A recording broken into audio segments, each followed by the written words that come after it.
ഓഫാക്കിയിട്ട് ഓഫാവുന്നില്ലല്ലോ. ഞാനിപ്പോൾ ലൈവ് അങ്ങനെ ചെയ്യാറില്ല. ആണോ? മൺഡേ മുതൽ ഐഡിനെ 3 ടൈം ചെയ്യും. ആണോ? 3 ടൈം ചെയ്യുമോ? 3 പ്രാവശ്യം ചെയ്തിട്ട് ലൈവ് വരാറില്ല. മൺഡേ മുതൽ ഡെയിലി 3 പ്രാവശ്യം ചെയ്യും. സ്നേഹതീർത്ഥം 3 പ്രാവശ്യം ലൈവ് ഉണ്ട്. ഏതൊക്കെ സമയത്താ? എത്ര മണിക്കൊക്കെയാണ്?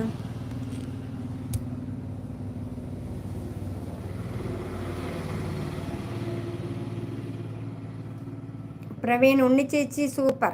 ഉണ്ണിച്ചേച്ചി സൂപ്പറാണ്. ഉണ്ണിച്ചേച്ചി മാത്രമല്ല, നമ്മളെ താര ടീച്ചറുണ്ട്, അതും സൂപ്പറാണ്. പക്ഷേ താര ടീച്ചർ ക്ലാസ് ഉണ്ട്, അങ്ങനെ പോയി കേട്ടോ. ഒരു താര ടീച്ചറുണ്ട് കേട്ടോ. താര ടീച്ചറും സൂപ്പറാണ്, നല്ല ടീച്ചറാണ്. കാരണം നല്ല ഞങ്ങളൊക്കെ ഒരു സത്യം പറഞ്ഞാൽ എന്താ പറയുക, ഒരു പ്രത്യേക കാറ്റഗറിയിലുള്ള ആൾക്കാരാണ്. ഒരുപാട് മോശപ്പെട്ട ആൾക്കാരൊന്നും നമ്മളെ ലൈവ് വരാറില്ല. ഉണ്ണിച്ചേച്ചി സൂപ്പറാണ്. സ്നേഹ സിസ്റ്റർ നോ റിപ്ലൈ. സ്നേഹ ടീച്ചർ റിപ്ലൈ കൊടുത്തിട്ടില്ല എന്ന് പറയുന്നുണ്ട് പ്രവീണിന്, പ്രാഷിന്. സ്നേഹ സിസ്റ്ററെ നോ റിപ്ലൈ എന്നാണ് പറഞ്ഞിട്ടുള്ളത്. പിന്നെ ഒരു ഓക്കെയും കൊടുത്തിട്ടുണ്ട്, ഒരു ചിരിയും കൊടുത്തിട്ടുണ്ട്.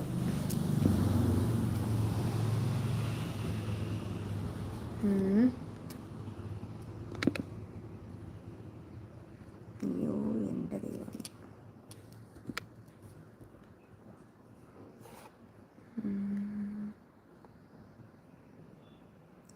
ആണോ ചേച്ചി? നമ്മൾക്ക് ഈ യൂട്യൂബിൽ നിന്ന് ക്യാഷ് കിട്ടേണ്ടേ? ലൈവ് വീഡിയോ ചെയ്താൽ ക്യാഷ് കിട്ടും. എനിക്കറിയാം. ലൈവ് മുകളിൽ മെസ്സേജ് നോക്കൂ. പ്രാഷ് വേറെ ഉണ്ടോ? ഉണ്ണിച്ചേച്ചി സൂപ്പർ. മൺഡേ മുതൽ ഡെയിലി 3. ഞാൻ ഇപ്പോൾ ലൈവിൽ അങ്ങനെ ചെയ്യാറില്ല. മുകളിൽ മെസ്സേജ് വേറെ ഉണ്ടായിരുന്നോ? സ്നേഹയോട് ചോദിക്കൂ. എല്ലാവരും കഴിച്ചോ? ആണോ ഉണ്ണിച്ചേച്ചി? പൊളി. ഏത് ലൈവ് ആണ് വരാറ്? പ്രാഷ് കഴിച്ചോ എന്ന് ചോദിച്ചിട്ടുണ്ട് സ്നേഹതീർത്ഥം കേട്ടോ. പ്രാഷിനോട് കഴിച്ചോ എന്ന് ചോദിച്ചിട്ടുണ്ട്. റിപ്ലൈ ഉണ്ട് കേട്ടോ, ഞാൻ വായിക്കാത്തതാണ്, സോറി കേട്ടോ.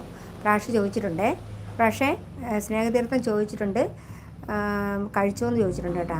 സ്നേഹം മോളെ എന്ന് പറഞ്ഞിട്ടുണ്ട് ഉണ്ണിവേട്. അത് ടീച്ചർ സ്നേഹിക്കാണ് പറഞ്ഞിട്ടുള്ളത്. മുകളിൽ മെസ്സേജ് നോക്കി പ്രാഷ്, നോക്കി ഫ്രഷ്. ഇത്രയൊക്കെയാണ് ഇപ്പോൾ ഉള്ളത്, വേറെ ഒന്നും കണ്ടില്ല. എല്ലാവരും കഴിച്ചോ? എന്തൊക്കെ ഉണ്ടായിരുന്നു സ്പെഷ്യൽ ഓരോരുത്തർക്കും? അതൊന്ന് പറഞ്ഞേ. ഞങ്ങൾക്ക് സ്പെഷ്യലൊന്നുമില്ല കേട്ടോ. എനിക്ക് കണവത്തോരനുണ്ട്. പ്രാഷ് നോക്കൂ. എവിടെയാ? ഒന്നുകൂടെ എഴുതുമോ?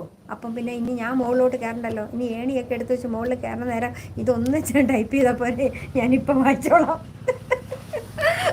എന്നെ ഇനി മുകളിലോട്ട് ഈ പ്രായത്തിൽ വലിച്ച് കയറണോ? അതിനേക്കാളും നല്ലതല്ലേ ഒന്നുകൂടെ എഴുതുന്ന. പ്ലീസ് ഒന്നുകൂടെ എഴുതുമോ? ഞാൻ എന്തിനാ ഇനി അണി വെച്ച് മുകളിൽ കയറണേ? പ്ലീസ് ഒന്നുകൂടെ എഴുതി ഞാൻ ഒന്നുകൂടെ വായിക്കാം. ബുദ്ധിമുട്ടുണ്ടോ?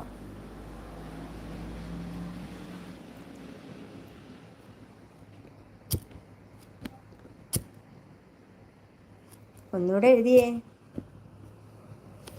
ഈ പച്ച എടുത്ത് കളയാൻ പറ്റുന്നില്ലല്ലോ. പ്രാഷ് എംപി നോക്കൂ. ഞാൻ നോക്കി. മുറ്റത്തൊരു മൈന കാക്ക ക്ലീ ക്ലീ എന്നുള്ള ടീച്ചർ പറഞ്ഞല്ല, ഞാനും നോക്കി, ഒന്നും കണ്ടില്ലെന്നേ. എവിടെയാന്ന് ഒരു പിടിയില്ല. ഇനി ഇത് ഇത്രയും വായിച്ചു പോകുമ്പോഴത്തേക്ക് താഴെട്ടുള്ള മെസ്സേജ് അവിടെ ആടി കുടുങ്ങിപ്പോ. അതിനേക്കാളും നല്ലതല്ലേ ഒന്ന് എഴുതുന്നേ. പ്ലീസ് ഒന്ന് എഴുതൂ. എന്തൊരു മടിയന്മാരും മടിച്ചുകളും അല്ലേ. ഇത്രയും മടി പാടില്ല കേട്ടോ. മടി പാടില്ല, മടി പിടിക്കാനേ പാടില്ല. അല്ലെങ്കിൽ തന്നെ മൂത്തവർ പറയുമ്പോൾ ഒന്ന് അനുസരിക്കണം. നമ്മളൊക്കെ പ്രായത്തിൽ കൂടുതലല്ലേ, അപ്പോൾ ഒന്ന് പറഞ്ഞ് അനുസരിച്ചൂടെ? ഒന്ന് എഴുതിക്കേന്നേ. ഒന്നുകൂടെ ഒന്ന് എഴുതിക്കേ, ഞാൻ വായിച്ചു പറയാം.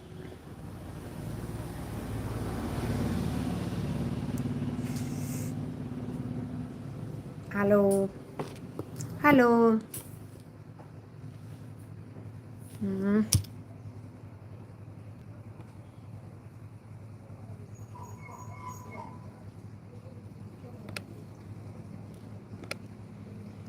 ഹലോ, ഒന്നുകൂടെ ഒന്ന് എഴുതിക്കേ. ഞാൻ കണ്ടില്ലെന്നേ, അതുകൊണ്ടല്ലേ പറഞ്ഞേ. ഒന്നുകൂടെ ഒന്ന് എഴുതിക്കേ. പണിങ്ങി പോയോ മുകളിലത്തെ മെസ്സേജ് വായിക്കാത്തതുകൊണ്ട്? ഇല്ലെന്നേ, ഞാൻ കാണാഞ്ഞിട്ടാ. ഇനി അത്രയും മുകളിലോട്ട് കയറിയിട്ട് ഇറങ്ങി വരുമ്പോൾ താഴെ കുറേ മെസ്സേജ് വരില്ല. അപ്പം പിന്നെ അത് വായിക്കാൻ പറ്റാതാവും. അതിനേക്കാളും ഒന്നുകൂടെ ഒന്ന് എഴുതിയാൽ പോരെ? ഒന്നുകൂടെ ഒന്ന് എഴുതിയാലേ ഞാൻ വായിക്കുമല്ലോ. വീണ്ടും ഉണ്ടോ?